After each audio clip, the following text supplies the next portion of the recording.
Glenn Woods on AM 650 KGAB. It's AM 650 KGAB Radio. My name is Glenn Woods. Thanks for joining me. So we just got done with one candidate. Now it's time to head off to the next candidate. This time, though, it's a gentleman who will be running for state auditor here in the state of Wyoming. We got to get that microphone real close to your face. So just grab that sucker, just pull it right down there. This is Jeff Dockter, who is running for state auditor. And before I get into your background, you are from where? I grew up in eastern Montana, a town called Circle, Montana. Circle, Montana. Okay. And Circle, Montana, you moved down to Wyoming when? 1998. So Okay. I graduated college from the University of Montana in 93 and did a little traveling around like kids do in their 20s looking Right. for economic opportunity, and finally ended up in Wyoming working at the post office in 98 and moved Okay. over to the state in 2003. All right. Have you run for elected office before? I have not. It's something I've always wanted to do. And when I looked around at the races this year, I thought about running for the legislature, but that's just not for me. I like to be where the action is, boots on the ground. Right. Enjoy working with state employees and improving outcomes for Wyoming citizens. So I took a look at the auditor's race. My wife suggested I take a look there and thought it matched up with my skills and experience. And so that's when I decided to jump in. Okay, so then there's the next big question here. Skills and experience that make you qualified for the state auditor's office. And then you also got to throw in there, why would you want that job? Well, one, it's elected, and when I was looking at it, it was go big or go home, right? Right. And that's kind of my attitude. So, as far as my experience, I mentioned I graduated with my bachelor's in '93.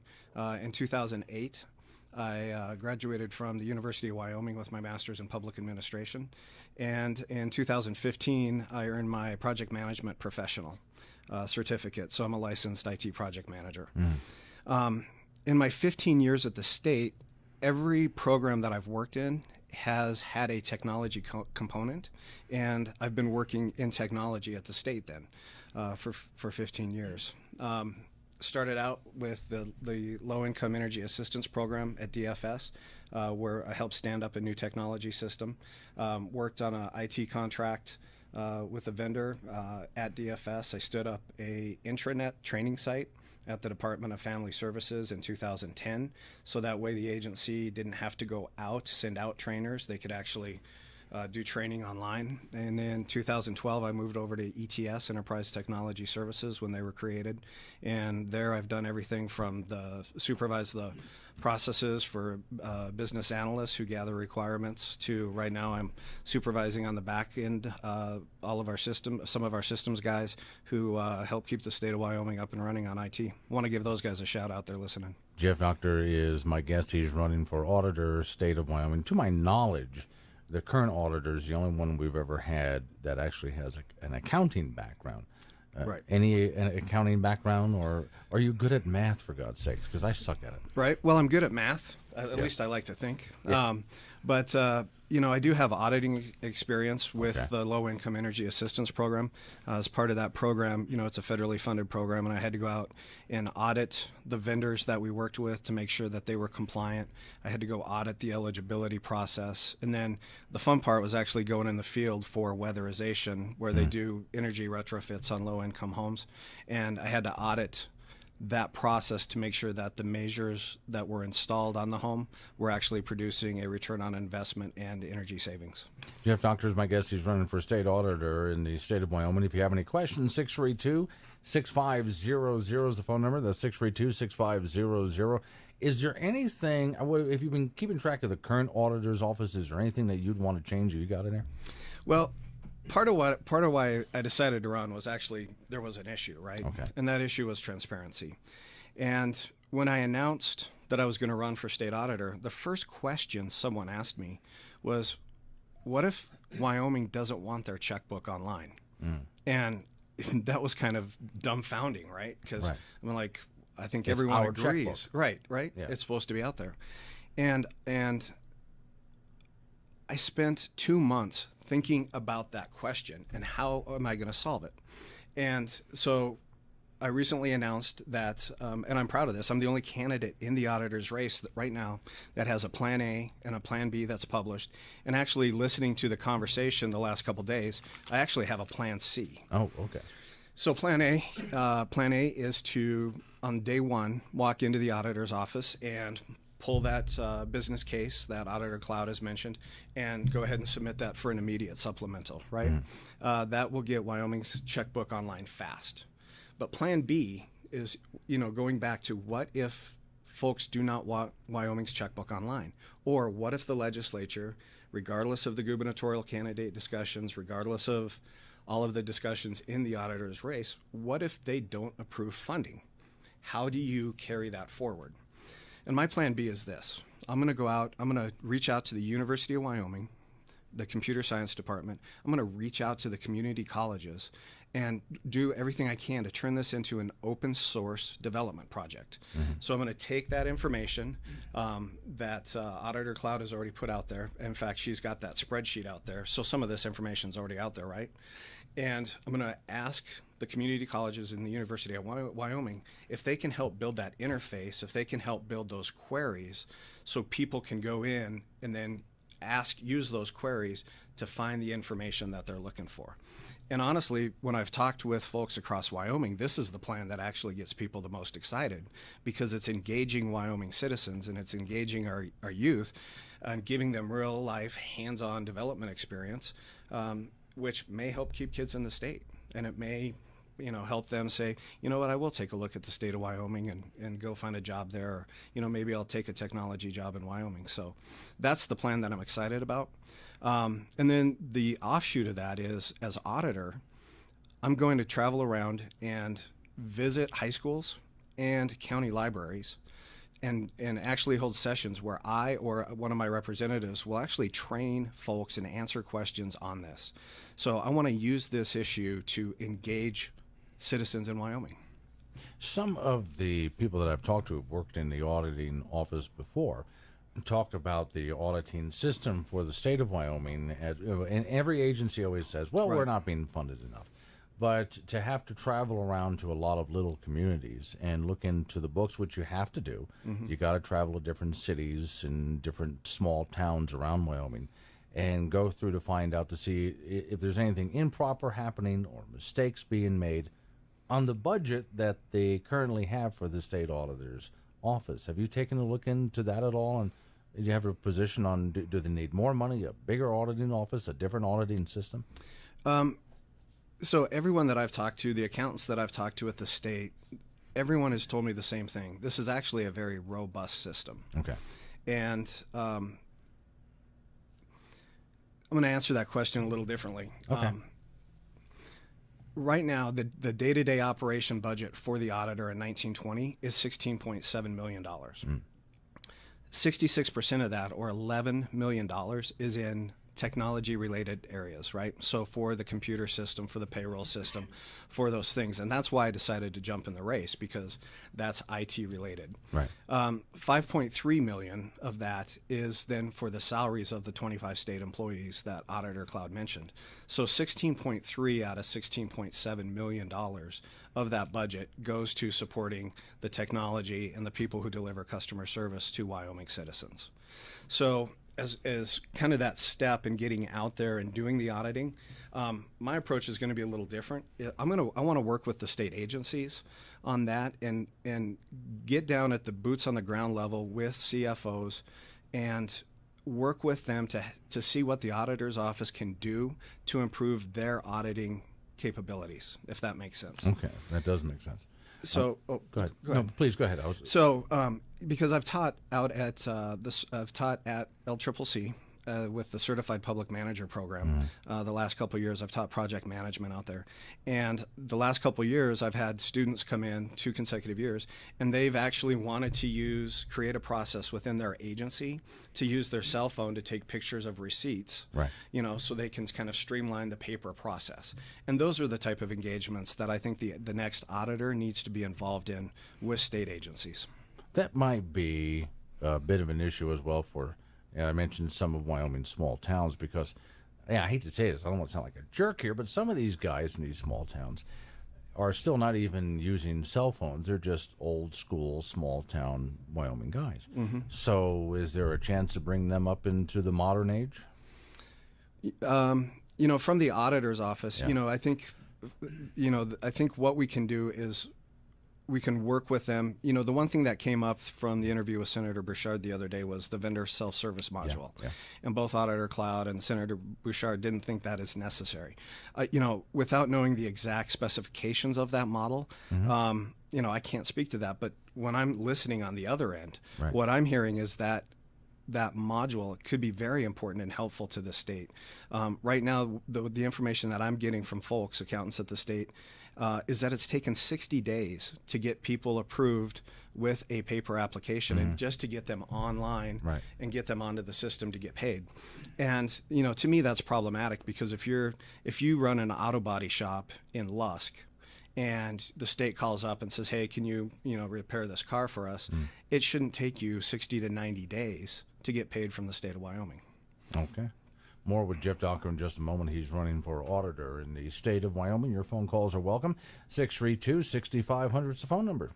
Ever wonder why Europeans seem to speak so many languages? Maybe it's because they use Babbel, the #1 selling language learning app in Europe. Babbel's award-winning technology gets you speaking right away, whether you're learning Spanish, French, or German. And best of all, you'll remember what you've learned. I always thought I was bad at languages, but after using Babbel, I can tell you I was just taught the wrong way. Using Babbel's 10 to 15-minute lessons, you can be speaking confidently in your new language within weeks. I was amazed that I could start having real-life conversations right away. It was so fast. Now I'm speaking Spanish. Woohoo! No wonder Babbel is the #1 selling language learning app in Europe. Try it for yourself and see why Babbel is the quick way to get conversational in a new language, like Spanish, French, or more. You can try Babbel for free. Go to Babbel.com or download the app and try it for free. That's Babbel, Babbel.com, or download the app to try it for free. That's Babbel.com.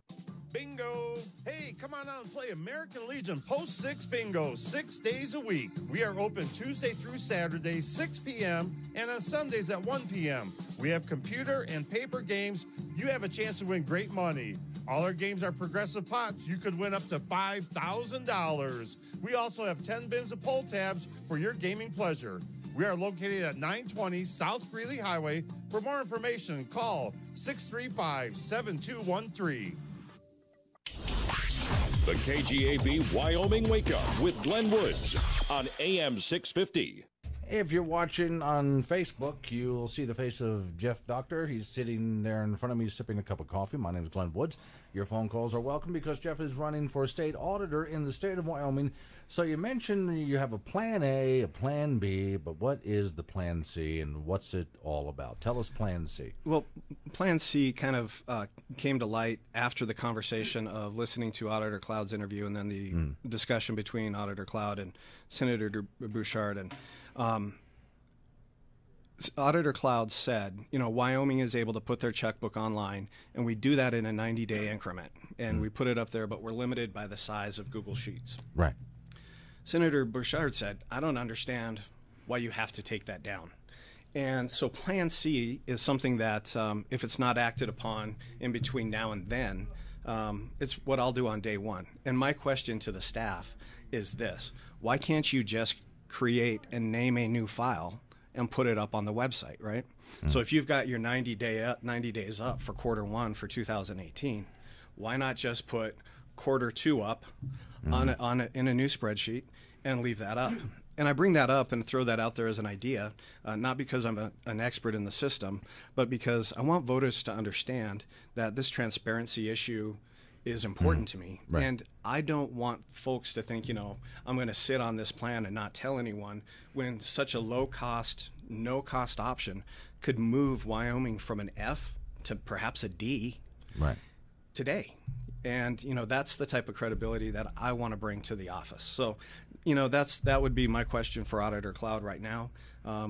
but that's going to be my question day one, whether that gets answered or not. Would part of it also, because you mentioned talking to the employees over at the auditor's office, is sitting down with them and saying, okay, what exactly are the problems? What are we dealing with here? Because we were mentioning, or I was mentioning to you during the break, I've worked in places where all of a sudden I was having a problem with the computer system and the boss was blaming me until I sat him down and said, please, let me show you what I'm dealing with. Then all of a sudden I was off the hook because it was a bad system and it needed to either be fixed or replaced. So then I guess there has to come a time of just sitting down with the employees and asking them, what are you dealing with here? Absolutely. You know, and that's part of what I do day to day right now. We maintain a ticketing system at Enterprise Technology Services where, you know, people submit help requests on tickets, and we have to troubleshoot those issues on a day-to-day basis. And so I'm experienced in doing that. I actually enjoy that facilitation, that conversation piece. It's kind of, I feel like, where my niche is. But that's going to have to happen. And, you know, that 12-year, $64 million contract that Auditor Cloud signed, the next state auditor, when I'm state auditor, I'm going to get in there and really take a look at that. Because if you're paying $5.3 million for maintenance and support and licensing, well, when you think about the value of a dollar, you're getting more bang for the buck today off that dollar than you are 10 years from now. Well, I guess what I don't understand, but you'll have to explain it to me because I'm not sitting in your shoes in something like this. How much was that over how many years? It was a 12-year contract for $64 million. That to me just sounds like a lot, but maybe I just don't know what I'm talking about here. Can we do that in a more cost-effective way? The question for me is, are the customers and the citizens of Wyoming getting the bang for the buck out of the value of that contract, right? Yeah. So what Auditor Cloud is saying is we're locked in at $5.3 million, you know, but some of that money hasn't even been appropriated. I mean, that money's going to go out to 2028, right? So you're setting yourself on a budget, but clearly you have business needs in that vendor self-service module, that transparency module, and other modules that may improve outcomes for the state of Wyoming and state agencies and help them improve their business processes. You're going to have to get in and look at that and have that conversation with state agencies and have that conversation with the employees. Okay, some people, and I hate to say this because I'm going to sound like a jerk here, you want to be state officer. It takes a certain kind of a nerd to become a state auditor in the first place. And then as you're traveling around the state of Wyoming, of course, we talked about this before you came on here, you're going to go through a set of tires doing it. Everybody does. Do most people even understand that we have any issues with the state auditor's office, or do they even care to show up and listen to you talk about the office? You know, so when I've been traveling around the state, you know, I started out with the Democratic conventions because I'm running as a Democrat. Okay. And, you know, we had some good attendance at some locations. There was some sparse attendance at other locations, but I was pleased with the attendance on the Democratic side. And right now we're moving into the forum season, and we had a fantastic forum over in Evanston last week. That was just incredible. And I think there was like 200 people there. Okay. And so certainly this issue is helping bring light to the auditor's race, you know, and we're just trying to build on that. All right. But, and you see what I mean by it's not exactly the sexy position that gets all the media attention. Right. Okay. Well, and, you know, I'm trying to help make that sexy again. Yeah, there it is. She's got the looks for it. Okay. Now, real quick, so if people want to look you up, Jeff Dockter is running for state auditor in the state of Wyoming. Website up? Yep, doctorforauditor.com. Okay, Dockter. Yep, yep. Okay, that's why I questioned how that was pronounced. Right. Because there's like an extra letter in there somewhere. Okay. Yep. And then when they go to the website, what are they going to see there? Do you have, of course, your resume there, and then do you have the ABC that you just mentioned? Yep. So I have something on transparency. What else do I have on the website?